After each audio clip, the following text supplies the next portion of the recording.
আসসালামু আলাইকুম, কেমন আছেন সবাই? আশা করি আলহামদুলিল্লাহ ভালো আছেন।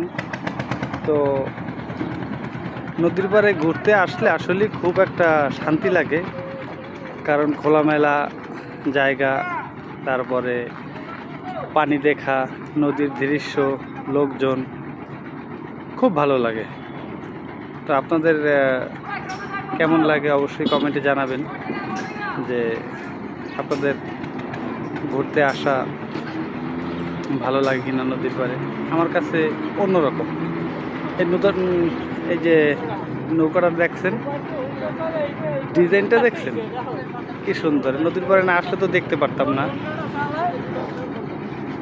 তো এই যে একটা লঞ্চ যাচ্ছে, কোন দিকের উদ্দেশ্যে যাচ্ছে সেটা আমি জানি না। ঈগল 3, এই যে একটু জুম করে দেখাই।